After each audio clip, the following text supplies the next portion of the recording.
Assalamualaikum, selamat datang, selamat bertemu lagi di dalam My Cam Studio. Macam biasa, pada video kali ini, aku akan update apa kisah terkini perpindahan dan rumus dalam Liga Super. Sebab dah lama aku tak update pasal pemindahan pemain ni. Padahal dah banyak tim-tim yang dah sign pemain-pemain. Malah yang mengejutkan lagi, ada satu pasukan ni kan yang masih lagi struggle nak sign pemain-pemain import. Padahal Liga tak lama lagi dah nak start, tapi pasukan ni still lagi tak sign mana-mana pemain import. Pasukan mana tu? Itu aku akan sebut pada penghujung video nanti. Tapi apa-apa pun, kita mulakan dulu dengan pasukan Kedah. Kedah berjaya untuk membawa masuk pemain import yang ketujuh pada musim ni, iaitu Jonathan Balotelli. Import Brazil yang berusia 34 tahun dan bermain di posisi striker. Sebelum join Kedah, beliau telah bermain selama 2 musim di Liga K2 bersama pasukan Jeonnam Dragons, membuat 65 penampilan, skor 19 gol dan menyumbang 9 assist. Satu statistik yang boleh kata agak baiklah pada pandanganku. Di Kedah, beliau akan bergandingan bersama William Souza di bahagian attacking.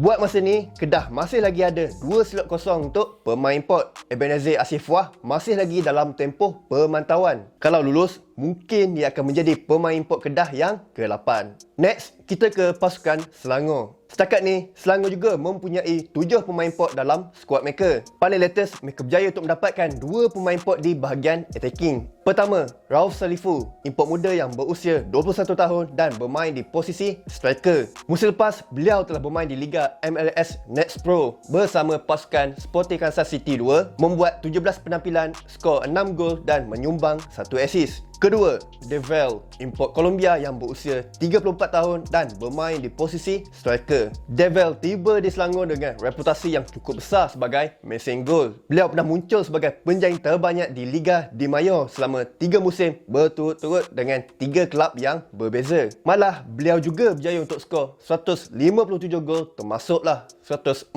gol di Liga Colombia. Nampak gaya bukan calon-calon import lah yang Selangor sign ni. Satu import muda dan satu lagi import yang dah proven. Jadi, menarik untuk kita lihat performance 2 pemain import ni dalam Liga Super. Next, kita ke pasukan PDRM. Mungkin ramai yang tak ambil tahu pasal pasukan ni, tapi dalam diam-diam mereka juga sedang rancak mempersiapkan pasukan untuk menghadapi musim ni. Untuk pemain import, dikabarkan mereka akan menggunakan 6 pemain import saja pada musim ni. Buat masa ni, mereka sudah sahkan kemasukan 3 pemain import, iaitu pertama, Bruno Suzuki, import yang berusia 33 tahun dan bermain di posisi striker, yang juga merupakan bekas pemain import mereka sebelum ni. Musim lepas, beliau bermain di Liga Thailand bersama pasukan Bangkok FC dan berjaya untuk skor 8 gol. Kedua, Marcus Macaulay, import yang berusia 32 tahun dan bermain di posisi tengah.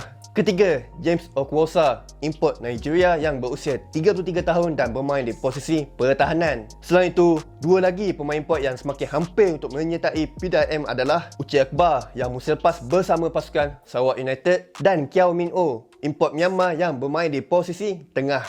Next, pasukan Kelantan. Kelantan ni aku macam pelik sikit lah. Import kita dah nampak, tapi mereka macam malu-malu je nak umum secara official. Ada yang mereka dah umum dan ada yang masih lagi dalam teka-teki. Tapi tengok gaya memang akan join Kelantan lah pada musim ni. Pemain import tersebut adalah Moyo Acues, import Spanyol yang bermain di posisi tengah yang juga merupakan bekas import mereka pada musim 2021. Nuha Marung, import Gambia yang bermain di posisi striker. Ismail Akinade, import Nigeria yang bermain di posisi striker. 2 import daripada Korea Selatan iaitu Kim Min Kyu yang bermain di posisi pertahanan dan Yi Chang Kang yang bermain di posisi sayap. Setakat ni tak silap aku, yang dah diumumkan secara official oleh page Kelantan adalah Moyo Acues. Yang lain-lain tu mungkin tunggu masa je. Jadi kita tunggu dan lihat je lah. Next, pasukan Kelantan United. Satu lagi pasukan yang bertapak di bumi Kelantan. Tapi tengok gaya, mereka nampak bersungguh-sungguh pada musim ni. Setakat ni, mereka berjaya menambah lagi 3 pemain import ke dalam skuad mereka. Pertama, Jan Victor, import Brazil yang berusia 28 tahun dan bermain di posisi pertahanan. Kedua, Ernest Petikhanov, import Kyrgyzstan yang berusia 25 tahun dan bermain di posisi striker. Ketiga, Jose Elmer, import Filipina yang berusia 29 tahun dan bermain di posisi sayap. Malah dikabarkan Kelantan United akan menambah lagi dalam 2 atau 3 pemain import. Buat masa ni, pemain import tersebut masih lagi dalam tempoh percubaan. Yang sah kat sini, Kelantan United tak akan penuhkan kota 9 pemain import. Mungkin setakat 6 atau 7 pemain import saja. Yang last kali, pasukan Negeri Sembilan. Dalam banyak-banyak pasukan dalam Liga Super, Negeri Sembilan adalah satu-satunya pasukan yang masih lagi belum mengumumkan kemasukan pemain import pada musim ni. Kita pun tak sure yang Negeri Sembilan ni nak pakai pemain import ke tak. Pemain lokal banyak dah yang mereka dah sign, tapi pemain import langsung tak ada apa-apa info. Padahal Liga Super akan start dalam 3 minggu je lagi. Tapi Negeri Sembilan masih lagi struggle untuk mempersiapkan pasukan. Kalau sebelum ni, Mahmud Al-Mahdi dikabarkan akan menyertai Negeri Sembilan. Tapi dengan tiba-tibanya, dia pergi batalkan kontrak dan akhirnya beliau berpindah ke Liga Kuwait. Apa yang terjadi sebenarnya?